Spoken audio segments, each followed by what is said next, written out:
যাদের মাথায় বিদেশ আসার পোকা ঢুকেছে, যারা দালালের অমৃত বচ্চনে স্বর্গসুখের আশা করছেন বা ভাবছেন বিদেশ গেলেই একটা ব্যবস্থা হয়ে যাবে, তাদের বলছি একটু থামুন।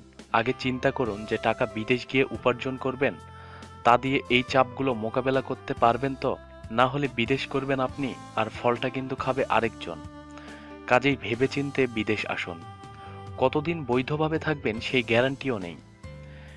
বিশেষ করে অভিভাবকদের বলছি, না ভেবেচিন্তে সন্তানকে বিদেশ পাঠালে শুধু অশান্তিতেই থাকবেন না, সন্তানের জীবন থেকে মূল্যবান বয়সগুলোও হারাবেন। সোনার যৌবন জ্বলে পুড়ে ছাই করে দিবে, যা মালয়েশিয়ার বেশিরভাগ শ্রমিক আজ হাড়ে হাড়ে টের পাচ্ছে। কি ভুলটাই না সে করেছে। তাই সবাইকে বলছি, ভালো মন্দ যে ভিসায় আসুন, কারো মিথ্যা প্রলোভনে বা প্ররোচনায় ভুল পথে পা দিবেন না। সারা জীবন হয়তো সে ভুলের মাসুল দিতে হবে। নিচের চাপগুলো না থাকলে হয়তো বিদেশ আপনার জন্য সফল হতে পারে। নতবা বলবেন, আগে জানলে কি আইতাম, তাই জানালাম। দালাল হলে আমিও আপনাকে অমৃত বচ্চনে মুগ্ধ করতাম, কিন্তু যতটুকু দিলাম ততটুকু আপনার স্বার্থেই। এবার সিদ্ধান্ত আপনার। আপনি কি আমার কথাগুলো শুনবেন না দালালের কথা শুনবেন, ভেবে দেখুন।